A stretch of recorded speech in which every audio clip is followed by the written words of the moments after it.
குன்று இருக்கும் இடத்திலெல்லாம் குமரன் இருப்பான். அவனுக்கு பேரே குறிஞ்சி கிழவன்னு பேரு. குறிஞ்சினா மலையும் மலை சார்ந்த இடமும், கிழவன்னா தலைவன் அர்த்தம். அவன் மட்டும் உயரத்தில் இருப்பவன் அல்ல, தன்னை வணங்குபவர்களுக்கும் உயர்வான வாழ்க்கையை கொடுக்கக்கூடியவன் முருகன். ஏன் அவனை தமிழ் கடவுள்னு சொல்றோம்? இந்த அகரத்துக்கு என்ன சிறப்பு அப்படின்னா, திருவள்ளுவர் சொல்றார், அகர முதல எழுத்தெல்லாம் ஆதி பகவன் முதற்றே உலகு. உலகத்துல உள்ள எல்லா மொழிக்கும் அகரம் முதல் எழுத்துன்னு சொல்றார். இதுல ஒரு சின்ன தப்பு இருக்க மாதிரி இல்ல? இங்கிலீஷ்ல எது முதல் எழுத்து? ஏ. லத்தீன்ல வேற இருக்கலாம், பிரெஞ்சுல வேற இருக்கலாம். ஆனா வள்ளுவர் என்ன சொல்றார்?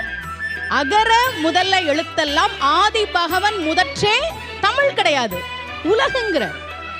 என்ன காரணம்னா, நீங்க உலகத்துல எந்த மொழியை எழுதினாலும் 4 முறையில தான் எழுத முடியும். சுழியம், அரைப்பிறை, குறுக்கு கோடு, நேர்கோடு. ஏல